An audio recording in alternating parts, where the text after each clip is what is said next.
What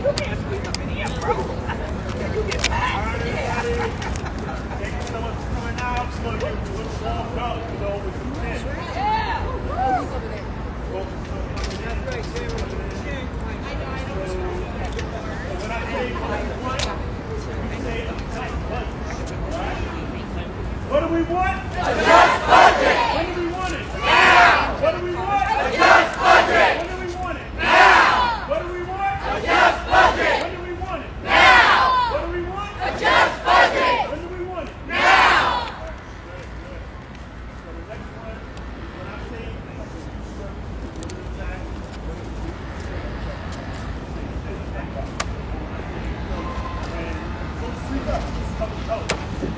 public health or social services under attack, what do we do?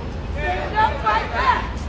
When youth services are under attack, what do we do? Stand up, fight back! When social services are under attack, what do we do? Stand up, fight back! When public health is under attack, what do we do? Stand up, fight back! What do we do? Stand up, fight back! What do we do? Stand up, fight back! Good. All right. And the last one is my favorite, actually. So when I say the man's budget is the worst, you say time to put the people first.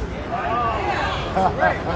So the man's budget is the worst. Time to put the people first. The man's budget is the worst. Time to put the people first. The man's budget is the worst. Time to put the people first. The man's budget is the worst. Time to put the people first. All right. We about to get started. Wrap up.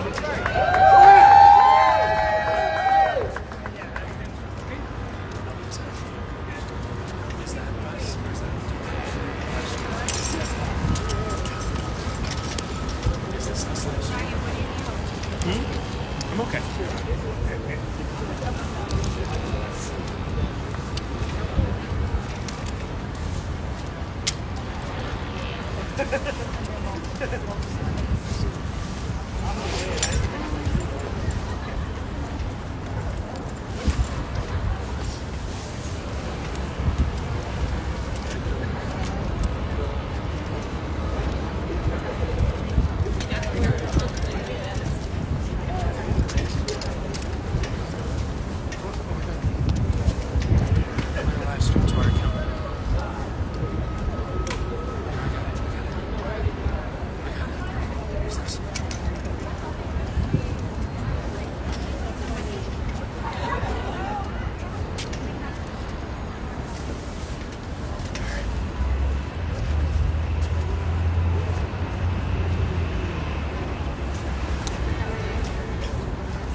over 180 organizations partners throughout the city. Yeah! That's right. Give it up.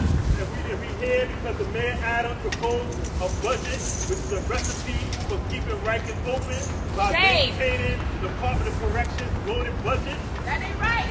While cutting funds for alternatives to incarceration and reentry services and failing to adequately fund supportive housing and community-based health treatment. So the budget also proposes to cut a wide range of social services and violence prevention initiatives. So we're here to tell the mayor that that's not right. So we're going to run through a couple of organizations that's here today, and we're going to learn to kind of get to the day. So today, Oh no, I'm sorry. All right.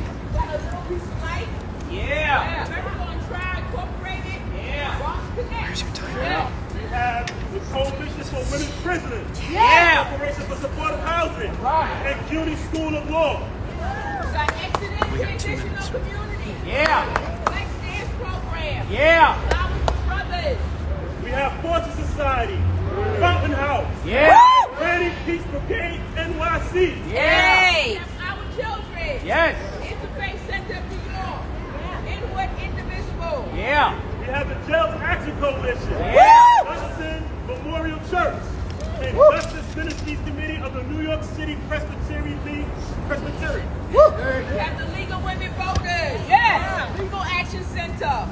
The Mental Health Project through the Urban Justice Center. Yes. We have Music on the Inside, National Alliance on Mental Illness NYC, and New York County Defender Services. We have the New York Jewish Coalition of Criminal Justice Reform. New York Lawyers for the Public Interest. North American Climate Conservation and Environment. We have NYC CAIC, C-A-I-C. Yeah. We have Rise and Resist. We have the Osmo Association. We have Youth Justice Network, and we have the Youth Empower Project and Children in Defense Fund. Are there any other organizations here that we did not mention? Trinity We Church got Trinity Church Ministries here today. Mental Resources. Say that again. Ahorita Mental Resources. Ahorita Mental Resources. God, thank you for coming out. We got cases here Got today. cases. We got New York Family. Oh, New York Family is here today. Thank you so much for coming out. Anybody else? NPR.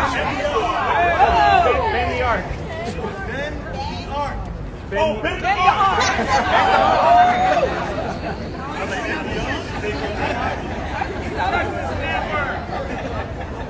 Youth Justice Network.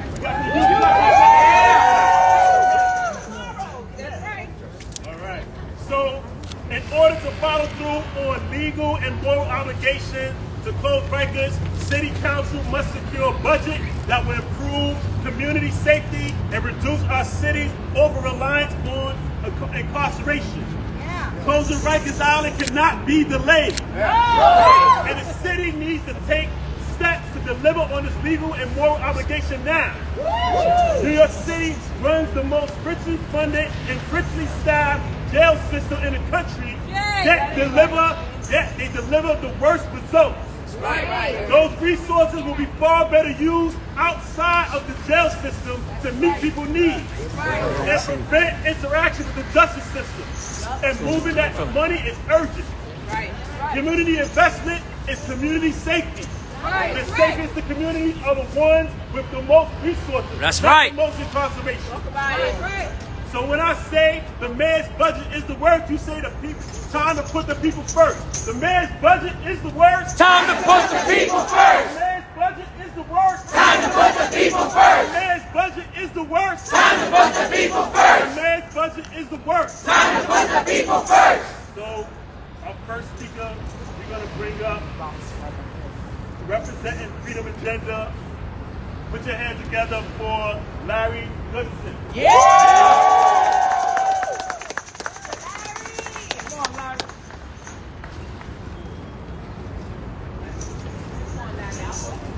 We love you.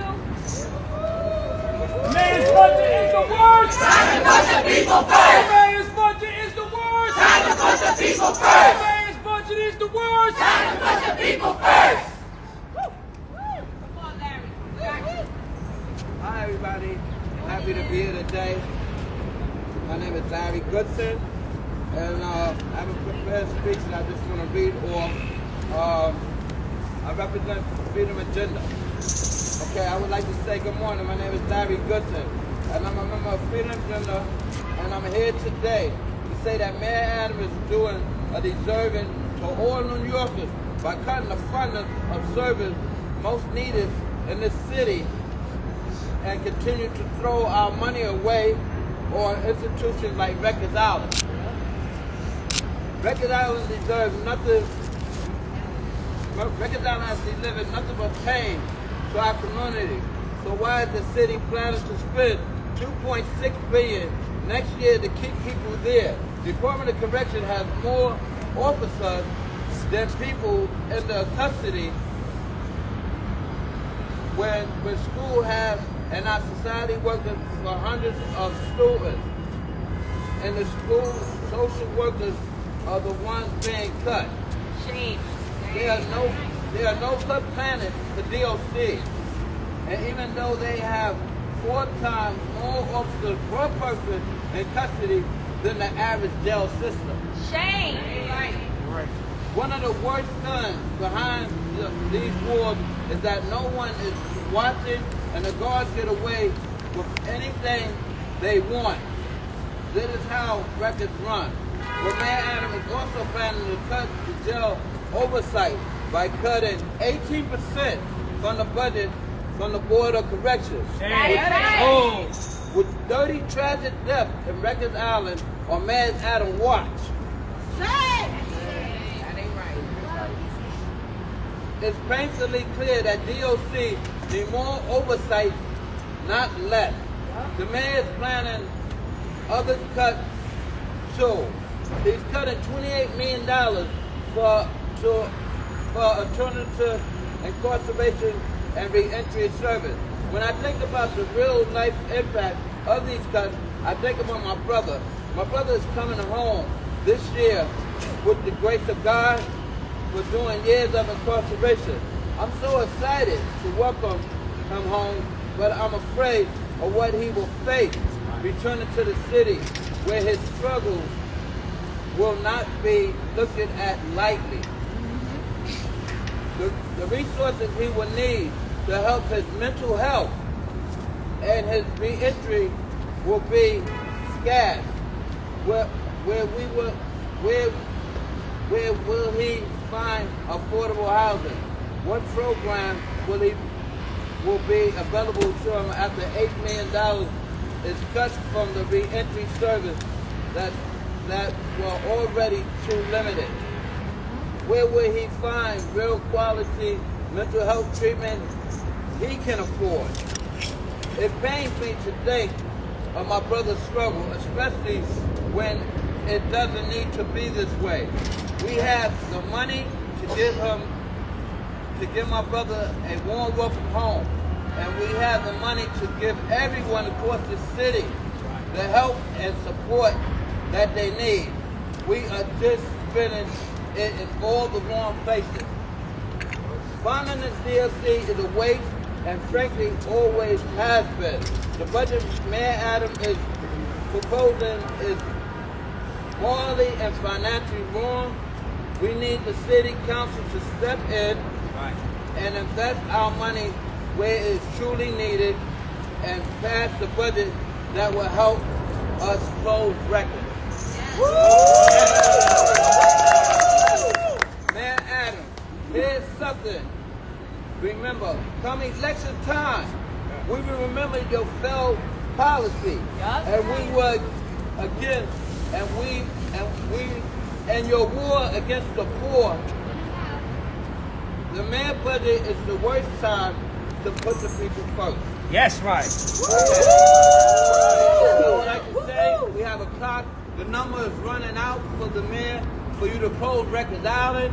We are all here today gathered in support of you closing Rikers Island, and we all look forward to that happening in this city. That's right. Thank y'all very much. What do we want? Just budget. When do we want it? Now. What do we want? Just budget. When do we want it? Now. What do we want? Just budget. When do we want it? All right, y'all. Like I said earlier, today is International Women's Day. It's an amazing woman. We're going to give a warm welcome to our Criminal Justice Committee chair, Council Member Sandy Nurse. Good morning, everyone. Good morning. You're so energized and loud. I love it. I'm not going to shout because I got to speak all day. But know that I want to. Listen, today is the first, I'm preparing my first hearing for the Criminal Justice Committee. And I'm very excited. And really today we're going to be looking at how does this budget proposal align with the goals of the legal and moral obligations And from what we're seeing through cuts to alternatives to incarceration programs and reentry services, cuts to programming on the island, it's not adding up. It feels like we don't have a budget that shows a strong commitment to getting to this goal. It feels like this budget proposal is not showing clear action for drawing down safely the jail population. And so we're going to be looking at that. Additionally, we're going to be looking at staff deployment and operations. You know, there's this ongoing report after report after report of the complete disregard for protocol, for keeping both staff and detainees safe, for getting people to their medical appointments, to their court appointments. Even when they're at court, they're being held in the pens for long periods of time and not getting in front of the judges. So there is a complete mismanagement situation here happening. It's ongoing, and we're going to be really diving into that. So I'm keeping mine short, but I'm really, really honored to stand here with all of you. I know we're going to be fighting all year and for the next few months to get this budget to reflect the needs of our communities, to safely shut down these jails and get people back home, and get people successfully and positively set up to be in community with care, that we can care for them and the city can care for them. So thank you all for having me. When youth service are under attack, what do we do? Stand up, fight back. What do we do? Stand up, fight back. When social services are under attack, what do we do? Stand up, fight back. What do we do? Stand up, fight back. Thank you so much, Councilmember Nurse. Next up, we want to bring up representing Corporation for Supportive Housing, Emma Cassell.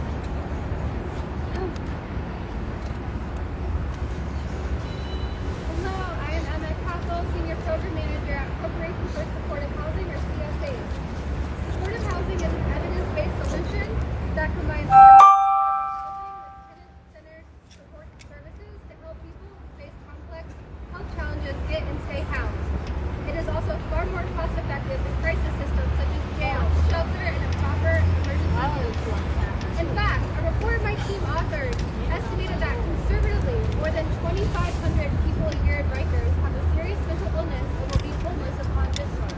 Shame. And the city could save $1.4 billion annually just by investing in supportive housing and in bringing people home, not hemorrhaging money into Rikers. This is why investing in supportive housing for individuals impacted by the carceral system is so important. Justice Involved Supportive Housing, or JISH, is currently the only designated supportive housing program in NYC for people leaving Rikers Island, with just 120 beds occupied.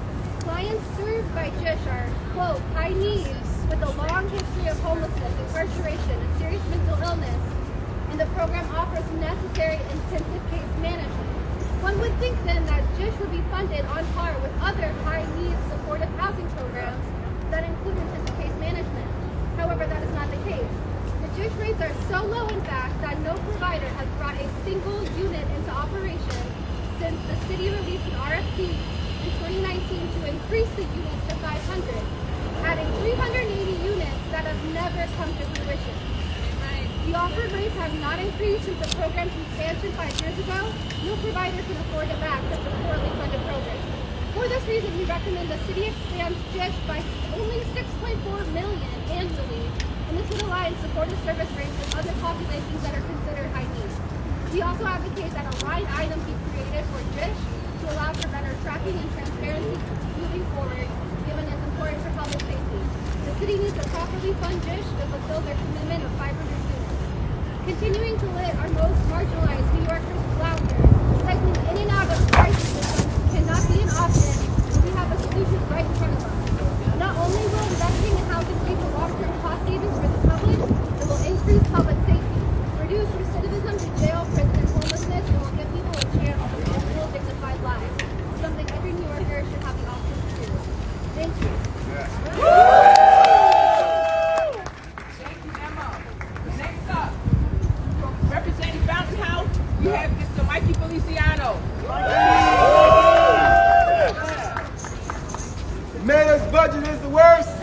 put the people first. Mayor's budget is the worst. Time to put the people first. Good morning. Morning. Can I be heard? Yeah. Thank you for having me. I represent Fountain House. It's a mental health community-based organization in Hell's Kitchen. And I have a simple message. And that message is that we are failing New Yorkers here. And it is frustrating. There's a lot I can say about it, but there's one clear thing is that we're spending $500,000 on one person to be incarcerated in Rikers. Does that make sense? No, it doesn't. I don't think any of us will probably see $500,000 in our lifetime. So that money, the money's there, that money should be invested in people's future, their well-being, and their mental health. People being traumatized in Rikers. I've worked with so many men and women who've been traumatized, who come out, have to jump through hoops just to find work, just to see a doctor, just to find the housing that will work for them. It is unjust. Us as New Yorkers, we should not stand for it. There's people who live in this city who are being taxed and have no idea where their taxes are going. And their taxes is going to traumatize people and hurt people in Rikers, and they come out with to little support, and then when funding is cut, we expect them to get back on their feet. That's wrong. So the message is simple here. We're here to say, put the money into the community, put it into the people. I have seen it firsthand. You meet people where they're at, you listen to what they say. You cannot cast a wide net over everybody. Everyone's different. Everyone has different goals. Everyone has different milestones to make. But everyone deserves to have their basic needs met. And that's not even being met. People are living off food stamps that's $200, $92 every 2 weeks. Taxes.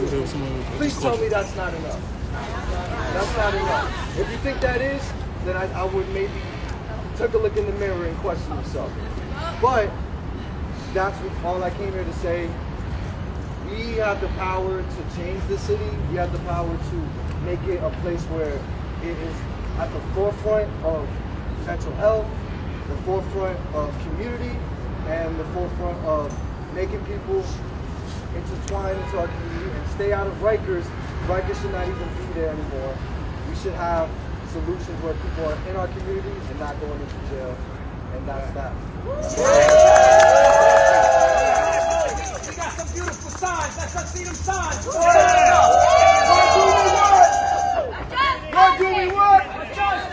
When do we want it? Now. What do we want? When do we want it? Now. Thank you so much. I want folks to know that I'm a survivor of Rikers Island. So if you're a survivor of Rikers Island, raise your right fist up. Look at that. Look how many people. If you know somebody that experienced Rikers Island, raise your right left fist up. If you support people who experience Rikers Island and want to see Rikers closed, raise your fist up. I want to see it shut down. So when I say close, you say Rikers closed. Rikers! When I say close, you say Rikers closed. Rikers!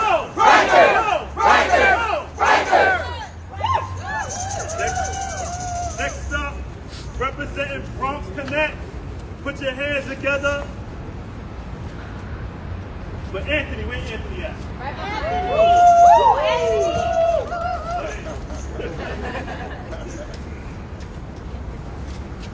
So we're all here really having a conversation that we're having every single year. This conversation where you get agencies and organizations that are running ATIs and running ATDs and out there in the community, out there doing the work to begin to bring down the numbers of recidivism, to doing the work to be able to have our communities not just be whole, but be changed for the better. Those organizations that are out there every single day connecting with people who have previously not been able to be connected with, those agencies who are having the success in doing these things, begging for a seat at the table, begging for money. This is something that needs to change. When we look at the budget as it is, as it's being proposed, the budget to cut ATIs, cut ATPs, to not fund us where we need to be, this is a shame. This is not just a shame, it's ridiculous. It's not just ridiculous, it's inconceivable that we're looking at people that we elected, we put into place, and they're not really thinking they're not really thinking about how the city should be run. When we're looking at what's responsible, is it responsible to spend over almost $500,000 to jail someone and put them in a cycle that's going to be repetitive, a cycle where after they come out of prison, they're back in the same situation? Or is it responsible to spend a portion of that to put someone to be rehabilitated, to be trained up, to be housed, to put someone in mental health services? What is responsible? It's a question that we need to ask. When we're coming to make decisions, whether it be the mayor, whether it be the city council, or whoever it is, we have to look at what's responsible. You're elected to make responsible decisions. And responsibility says closing Rikers. Responsibility says slash the DOC budget that has been shown DOC has been shown to mismanage what they've been given. But we look at organizations, ATIs and ATDs, who have been shown to excel at what they do. When I'm looking at Bonds Connect, I look at the fact that over 97% of young people who have come into our program and completed our program have left, and after 3 years have not been rearrested. What's responsible? Continuing to jail people, or saying we're going to put you to be rehabilitated, to be trained, and to better our communities? That's right. Thank you. That's right. When public health is under attack, what do we do? When public health is under attack, what do we do? All right. I just got some numbers for you. So when COVID took place, the numbers at the Rosen Singer Center on Rikers Island went down to about 150. Today, that number is over 350. Okay? And the number keeps increasing. Why? Because the women and the gender non-conforming folks are not receiving the support that they need to meet their unique needs in the community. So what we don't need is more money being allocated where it shouldn't be allocated. What we need is the money being invested, not even reinvested, but invested into our communities, because it's not there in the first place. So we need the mental health program. Yes. We talk about public safety. We need supportive housing. Yes. We need employment. Yes. Okay, so let's get it done. In 2024, we have to raise this city council. We're going to get it done this year. That's right. Get those signs up. Get those signs up. From the Osborne Association, Pedro Fajane Forster. Come to the right. Trying to put the people first. The mayor's budget is the worst. Time to put the people first. The mayor's budget is the worst. Time to put the people first. Good morning. Good It's great morning. to be here with everyone. My name is Pedro Fajane Foster, and I'm the Deputy Director of the Local Jobs Program at Osborne Association. As someone who oversees the program that supports people from home from Rikers, and I've personally experienced both these myself, I can experience and talk about the horror. I join with others in calling for the closure of Rikers now. Right now. We must stick to the legally required closure date of August 2027. Part of making this happen is expanding our investments in ATIs, alternative to incarceration programs, community-based organizations, such as Osborne, Fortune, and many others. Ideally, we meet people's needs before they end up in Rikers, but if not, we need to divert people as quickly as possible to programs such as Osborne, Fortune, and others that are so much more effective and affordable. For the cost of 1 year in Rikers, an expensive year I might add, when people are separated from their families, children, and may lose their jobs and homes, see their health and mental health worsen and are exposed to harm, and often, as we know, violence. ATIs, alternative to incarceration, can serve more than 33 people, yielding positive and life-changing results. We have to come together. We must come together to do better. We thank the City Council for their support in closing of Rikers and investing in ATIs, and call on them to increase that investment now. That the safety of our communities are those with the most resources. Let's shift what we spend our money on now. Close Rikers!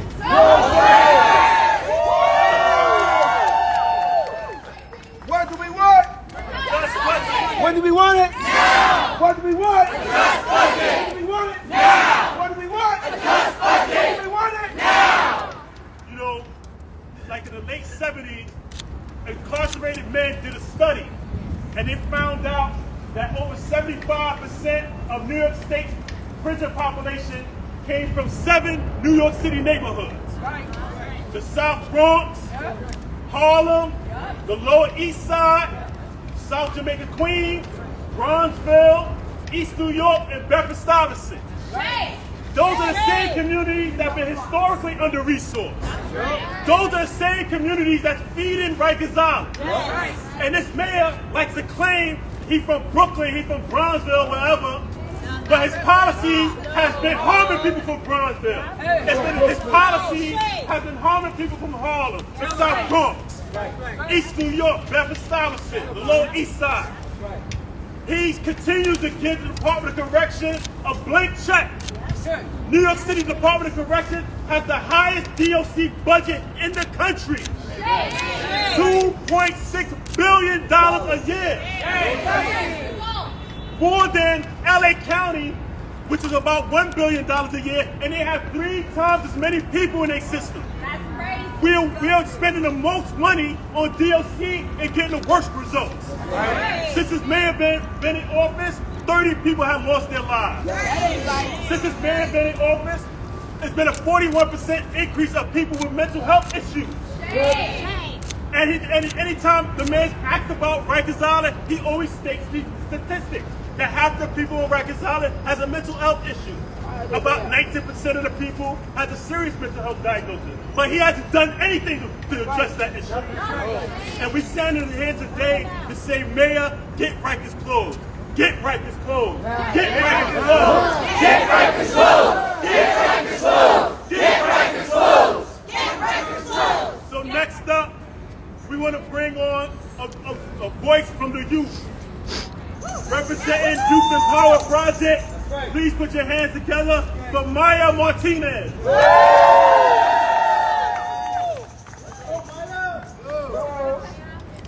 afternoon, everybody. I'm glad to be speaking with you guys today. If I'm honest, I'm a little nervous. Can't hear you. We're here. My first time speaking. And if I do miss over my words, I'm Puerto Rican. So, as I said before, I want to thank everybody for showing up today. I know it's early, but it's my name is Maya Martinez. I'm a youth advocate for Youth Empower, and today I want to bring awareness to a crisis that's been going on for many years. Our youth have been brutalized and dehumanized. Instead of providing mental health services, the government chooses to open up prisons. These are cages for our youth. You have to realize that. One of those prisons being Rikers. We need to close Rikers now. Instead of opening up more prisons, we need more opportunities. Our youth matter. We matter. As a teacher and someone who's been impacted by the system, I know that it's incredibly important to be able to go to school, get a job, and get housing. We don't need to be putting barriers between young people and their dreams. Right. To support them. We need to support them. The time is now, so we need to close Rikers. Thank you. I want to thank you guys for letting me speak today. It was a pleasure to meet you guys, and God bless. What do we want? A just budget. When do we want it? Now. What do we want? A just budget. When do we want it? Now. What do we want? A just budget. When do we want it? Now. Awesome. Right. You know me, I'm going to talk about the women. Right. And those that identify as such. Right. We show love to everybody. Right. Another stat. So over 86% of women on Rikers Island and the gender non-conforming folks that are on Rikers Island are victims of domestic violence. That number It's astounding. It's disheartening. That's a number that should not exist. We are the richest, right? When we come to resources, we come to funding. We have everything we need here in New York City, right? But we need that money allocated to where it needs to be. That's right. So I'm going to ask everybody here today to make sure that they invest in their community by that each one reach one model, and you get it done, right? We have this hearing today, and we want to make sure that we are packed inside of here to let City Council know how important it is, right? We don't want people to, this is a voting year. We have to make sure that we go out and vote. We can't talk about the problem if we don't want to be a part of the solution. So we got to do our part, right? I'm not gonna stand here and put the blame game. I'm gonna stand here and say what's needed. Because what's needed is the resources. What we need is, like I said, we need housing. Right? We need jobs. We need mental health services. We look at our community, right? The governor wants to put more police on the subways. What about putting more money in the communities so that the people who have mental health illnesses can receive the resources that they need? We are people. We are human, and we need to be treated as such. Whether we are directly impacted or indirectly impacted, because whether we realize it or not, we all are impacted. Okay, so we need to get it done together. All right. When youth service are under attack, what do we do? Stand up, fight back. What do we do? Stand up, fight back. When youth service are under attack, what do we do? Stand up, fight back. What do we do? Stand up, fight back. Yeah, thank you so much. You know, for the reminder, because it's International Women's Month, right? And we can't forget about the women and the non-gender conforming people that's incarcerated in our city, that's being criminalized in our city, and sent to Rikers Island. You know, Rikers Island should have been closed yesterday, because too many people have lost their lives, too many people are suffering. It's so bad. We know there's been a federal monitor over it, and DOC is incapable of managing it. And this man needs to make closing Rikers Island a priority. Because we need to end this suffering. Generations of suffering. People know it. Survivors of Rikers, y'all know how it was there. It's even worse now. It's even worse now. So next up, we're going to bring us part of this campaign. Been very supportive. We know that closing Rikers Island is not only a legal obligation, but it's the morally right thing to do. So put your hands together for Representative Presbyterian of New York City, Reverend Jeff Porter.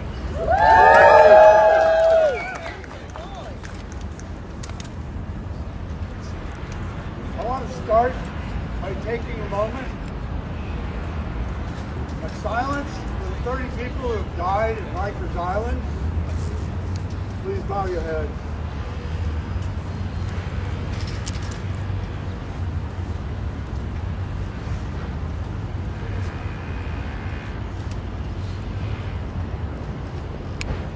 Thank you. So this is a moral issue. My church is in Forest Hills, right next to Kew Gardens, where one of the new prisons is there already, but they're building additional capacity there. It's a divisive issue because people say, not my backyard. But if we can't do the right thing, who are we? That's right. If we can't do what is right, who are we? So I want to express my thanks for my city council member, Lynn Schulman, who actually supports a just budget. That's what we need, a just budget. You know? So I'm going to offer a prayer for our city leaders to find the way forward to do what is right. Please join me. Thank you, God, that you are here with us.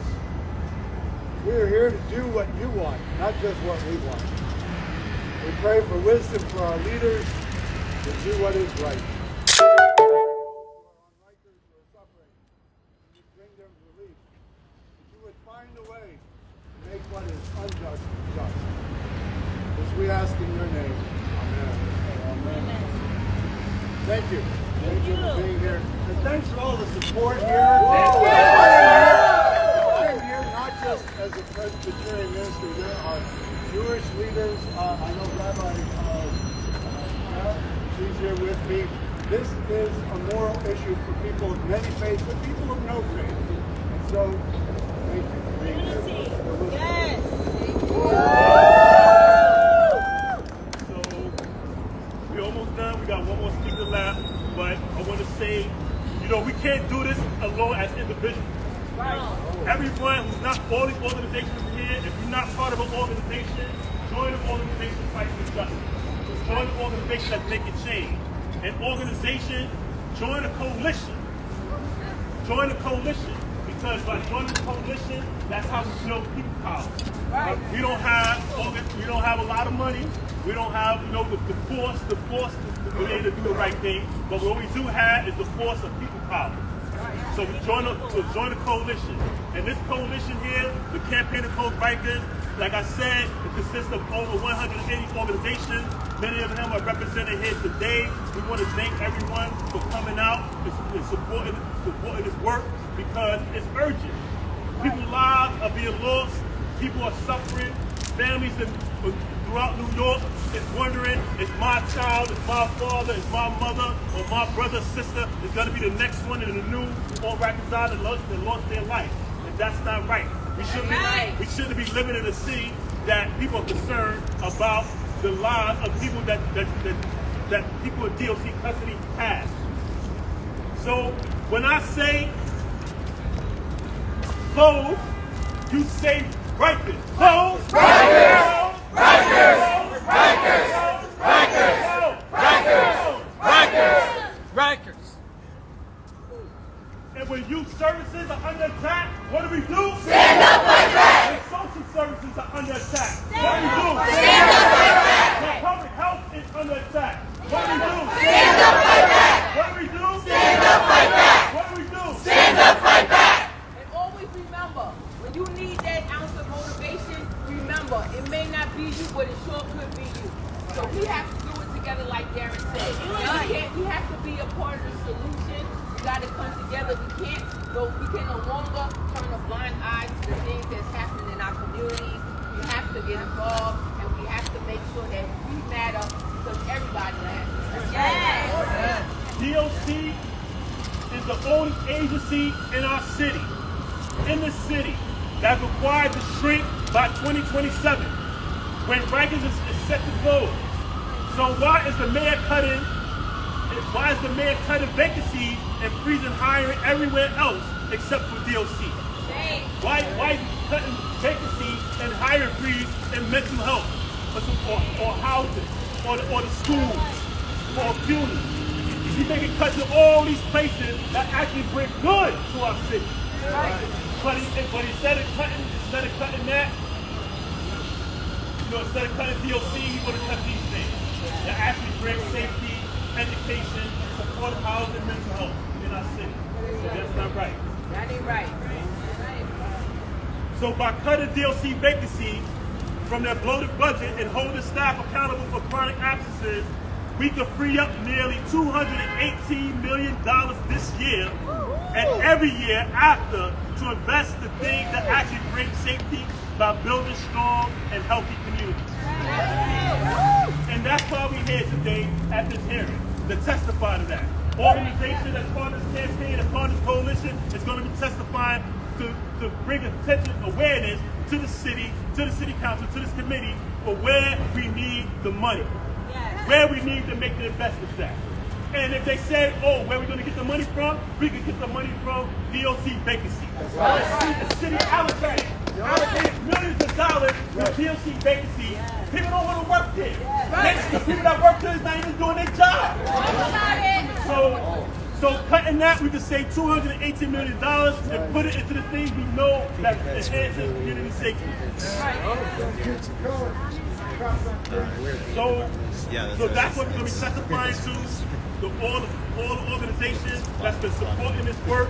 We want to thank you because we couldn't do it without you. All the survivors of Rikers sharing your story, sharing your stories about the need to invest in these programs and services for the youth. every single speaker that's up here today, the support that you've been showing to bring on this to build this coalition out. Because I remember a time early in the day, we used to ask people have they heard about Rikers Island, and people never heard of it. People that was living in New York City. And then, because of advocates, because of survivors of Rikers, family members and allies and organizations coming together, bringing awareness, and the world is watching. The world is watching. And we're going to make history. We're going to get Rikers closed. It's going to take sacrifice, it's going to take struggle, but we're going to make it happen, and we're going to make history. So next up, I want to bring up our comptroller of New York City. Put your hands together for Brad Landry.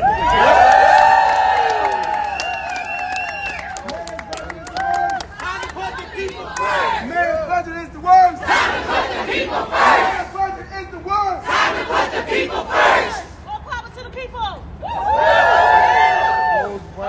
It's a beautiful Friday morning, and I'm so delighted to be out here with this powerful Close Rikers Coalition. One of my best days as a city council member in this building was the day that we voted to close Rikers Island.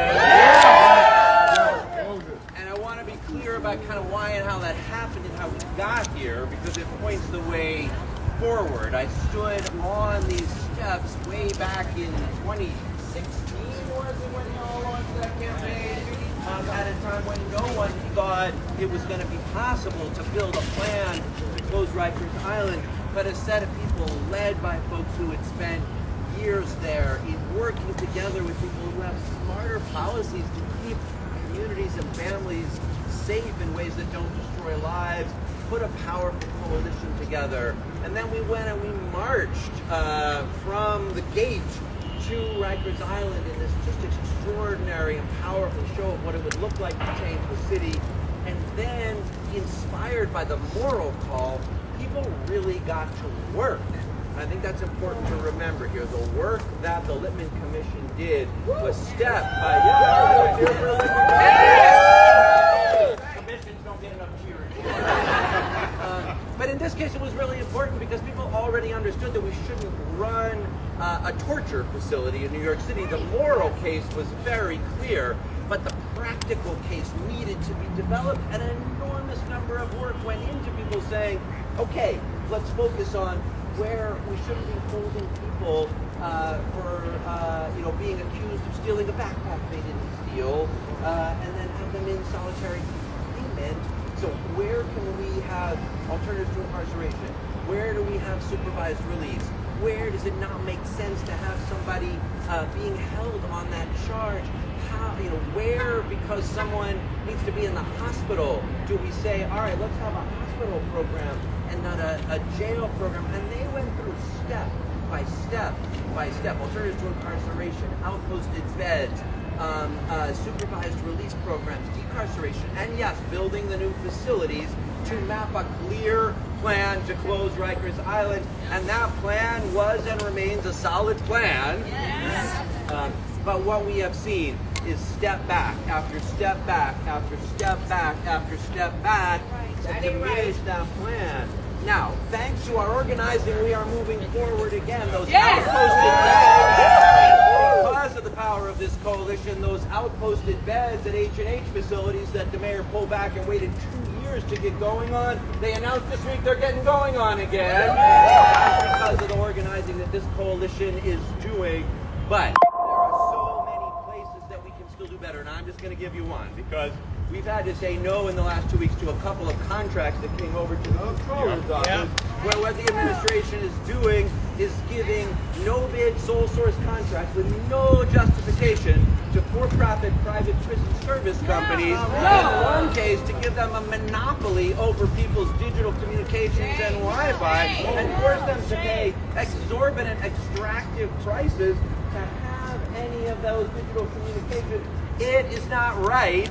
And on the one hand, while they're granting those sole source no bid contracts for a Wi-Fi monopoly that extracts money from incarcerated people, Meanwhile, they're cutting the alternatives to incarceration programs that are the proven cost-effective way of keeping communities safe and reducing the number of people being held at Rikers Island. So my very simple idea is this. Less money for no-bid sole-source contracts to for-profit private prison service companies to give them Wi-Fi monopolies to extract money from incarcerated people, and more money for proven effective humane alternatives to incarceration to keep our communities safe, that don't destroy our families, and get us back on the path to close Rikers Island.